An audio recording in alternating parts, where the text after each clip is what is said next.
Ami Cheminots, bonjour. Aujourd'hui, on va parler du rapport Spinetta. Donc, rapport qui porte mal son nom parce qu'en fait, il s'agit d'un rapport de la Commission européenne sur l'avenir du chemin de fer français. En effet, à longueur de page, on ne fait que nous expliquer que c'est la Commission européenne qui a décidé de la libéralisation du chemin de fer et qu'aujourd'hui, avec le quatrième paquet ferroviaire, c'est la mise en concurrence du transport de voyageurs qui doit être mis en œuvre dès 2019 et que donc cela pose pas mal de problèmes auxquels le rapport tente de trouver des solutions, en tout cas les énumère et essaie de trouver des solutions.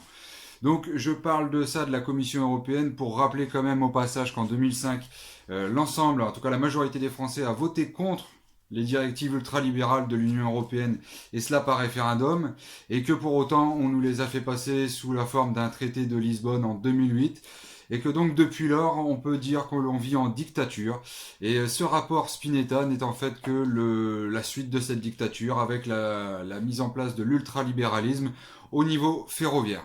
Voilà, ça c'était pour le premier point. Le deuxième point, il va concerner la fermeture des lignes. En effet, le Premier ministre a annoncé qu'il n'y aurait pas la fermeture de 9000 km de lignes. Sauf qu'en fait, le rapport Spinetta n'indique à aucun moment qu'il y aura la fermeture de 9000 km de lignes. Non, c'est un peu plus complexe que ça. Donc le Premier ministre avait beau jeu de nous dire que il ne fera pas ce qui, en fait, il n'avait jamais annoncé. Ça, c'était pas difficile de s'engager là-dessus.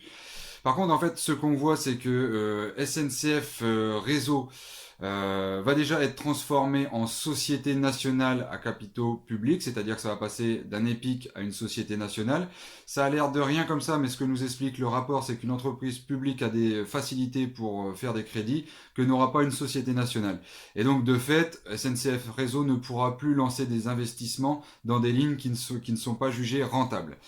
De plus, SNCF Réseau devra faire un audit, devra regarder l'ensemble des lignes pour dire celles qui sont rentables et celles qui ne sont pas rentables.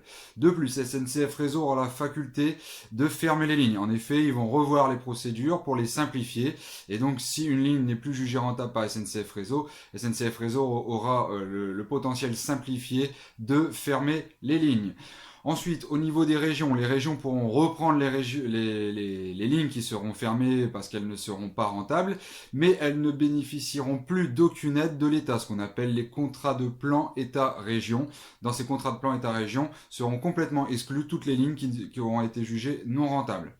Donc on voit en fait que par quelques recommandations, même si c'est pas la fermeture de 9000 km de lignes qui est annoncée, c'est plus ou moins la fermeture des lignes qui ne sont pas jugées rentables.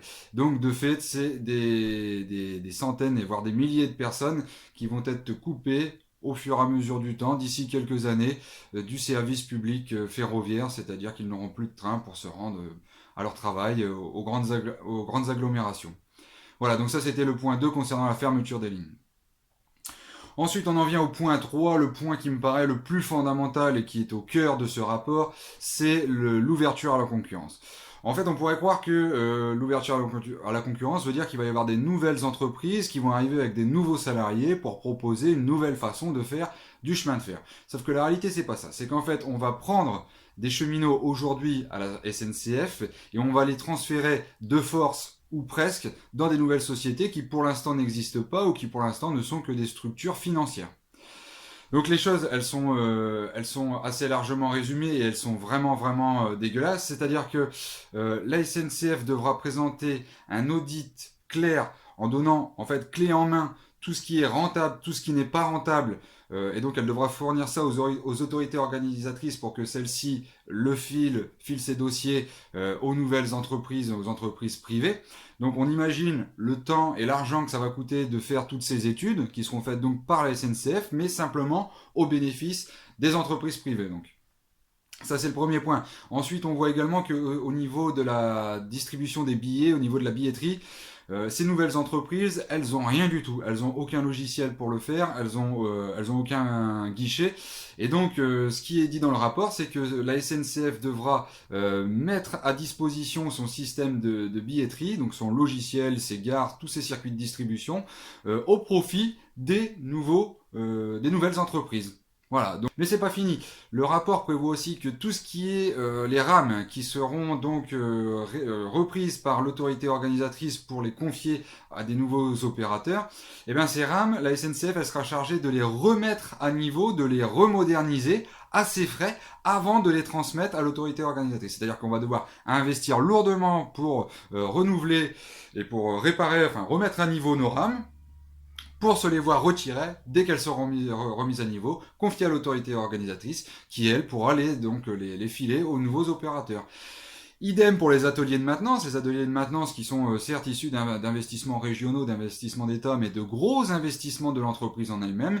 Les ateliers de maintenance seront directement transférés, pour ce qui concerne les ateliers de maintenance TER, ils seront directement transférés à l'autorité organisatrice. Le dernier point, ça concerne le personnel, donc il ne faut pas croire qu'en fait ces nouvelles entreprises, elles auraient des armées de futurs cheminots qui sont prêts, là, qui sont dans les starting blocks, prêts à venir à partir de janvier 2019, janvier 2019 pour les services non conventionnés, décembre 2019 pour les services conventionnés, donc il y a personne en fait, il y a personne il y a aucun ouvrier, il y a aucun cheminot là d'une entreprise privée qui est dans les starting blocks, qui est en train d'être formé ou pas quoi. C'est pas du tout comme ça, c'est-à-dire qu'en fait on va transférer les cheminots qui sont aujourd'hui à la SNCF sur les lignes qui seront reprises par la concurrence, et bien ces cheminots ils seront transférés à la concurrence. Et on nous explique que on peut pas faire autrement, sinon il n'y aura pas de concurrence. C'est-à-dire qu'en fait, on nous explique dans le rapport que c'est un système coûteux, complexe, qui nécessite une grande formation, et que si on n'opère pas le transfert des salariés actuellement à la SNCF, on ne pourra pas mettre en œuvre la concurrence. Aucun concurrent ne pourra s'installer parce que ça implique des coûts bien trop importants pour eux. Vous comprenez bien, c'est la logique du libéralisme, que eux, ce qu'ils veulent, c'est juste encaisser les activités qui sont rentables. Tout ce qui va rester coûteux restera dans le giron de l'État. En gros, on nationalise les déficits et on privatise les bénéfices, comme on fait partout, à la Poste, à EDF, à France Télécom. C'est le libéralisme, la loi des actionnaires. Et donc, dans ce cadre, ce qui est prévu, c'est que les personnels, donc les cheminots qui seront transférés, ils garderont leur salaire calculé sur les 12 derniers mois. Ils garderont le régime de retraite, qui sera réformé en 2019. Et ils garderont ce qu'on appelle les garanties de l'emploi. Alors attention, on entend beaucoup dans les médias nous dire qu'on a l'emploi garanti à vie. C'est pas du tout ça. On a des garanties concernant l'emploi. Et la garantie concernant l'emploi, elle indique qu'en fait, si notre poste est supprimé, on doit nous faire 2 propositions de poste en région, puis une 3e proposition de poste hors région et hors métier. Et si on refuse cette 3e proposition de poste, eh bien on est viré. Eh bien là, la garantie qu'auraient les collègues, c'est une seule proposition de poste. C'est-à-dire qu'il y a un arrêt de leur activité, qui est donc leur poste est supprimé, on leur proposera une activité, ça peut être sur tout le territoire métropolitain, ça peut être dans n'importe quel métier. S'ils refusent, ils seront virés. Et donc au pail, au moment du transfert, le salarié peut refuser. Il peut refuser. S'il refuse, la SNCF doit lui faire une proposition qui peut être hors région et hors métier. Et si le mec refuse, ou si le cheminot ou la cheminote refuse, il sera viré. Voilà. Donc au niveau des garanties, je reprends, on a le maintien du salaire sur les 12 derniers mois, on a le maintien du régime de retraite, mais de toute façon qui sera révisé en 2019. On a les garanties de l'emploi, en tout cas une garantie de l'emploi qui reste en cours, et on a les facilités de circulation qui restent en cours. Tout le reste, c'est-à-dire que tout ce qu'il y a dans le statut, le système des notations, le système du déroulement de carrière, ça devient ce qu'ils appellent un accord d'entreprise. Et donc tout le reste, c'est-à-dire toutes les conventions et accords d'entreprise, tout ça c'est valable, ça sera valable pendant les 15 premiers mois suivant le transfert dans la nouvelle entreprise. Au bout de 15 mois, c'est plus valable. Ce sera les nouvelles règles du nouveau patron qui s'appliqueront. Enfin, on nous dit que les cheminots qui resteront dans la boîte resteront au statut. Donc déjà, on nous indique que les nouveaux embauchés ne seront plus au statut. Donc voilà déjà, et ensuite on nous explique que ceux qui sont au statut, eh bien en fait il va falloir revoir ça. C'est-à-dire que pour modifier le statut aujourd'hui, il faut avoir des autorisations de l'État. C'est quelque chose d'assez complexe en fait pour modifier le statut. Mais là le rapport prévoit qu'en fait on en fasse simplement un règlement intérieur qui soit modifiable très simplement. Et donc ils expliquent que ce qui est du déroulement de carrière, ce qu'on appelle les notations, ça il faut arrêter tout de suite. Ce qui est du niveau des garanties de l'emploi, faut plus que ce soit 3 propositions, mais une seule proposition, et si le salarié refuse, il est licencié. Et voilà, après ça, il n'y a plus grand chose en fait dans notre statut, à part des choses qui sont plutôt contraignantes qu'avantageuses. et que ça, sûrement, ils les maintiendront, quoi. Voilà, et ça, bon, je tenais à insister particulièrement sur le transfert des salariés et de l'arrivée de la concurrence, parce que on n'en parle pas, c'est-à-dire que on nous parle aujourd'hui uniquement du statut, en nous disant des grosses conneries là-dessus. On n'a jamais eu l'emploi garanti à vie, c'est faux. L'emploi garanti à vie, se dire que c'est inconditionnel, non. Là, la vérité, c'est simplement qu'on veut détruire le service public français, qu'on veut donner aux actionnaires tout ce qui est rentable et soit laisser à l'État, soit fermer les lignes qui ne sont pas rentables. Voilà. Donc, amis cheminots, il va être l'heure de lutter. Amis usagers, c'est pareil. Hein, si vous en avez après les cheminots, si vous trouvez qu'on est des feignants et des bons à rien, bah sachez que demain, ce sera les mêmes feignants et les mêmes bons à rien, mais payés encore plus au lance-pierre avec moins de garantie sociale. Donc, je vous laisse présager de l'avenir de vos conditions de transport. Sur ce, camarades, à bientôt dans la lutte. Je rappelle que le 22, il y a une journée unitaire d'action, donc tous en grève, tous en lutte, tous en manif. Et puis pour la suite, on va voir ce que va annoncer le gouvernement, mais on sait déjà que 90% de ce qui est dans le rapport Spinetta devra être repris.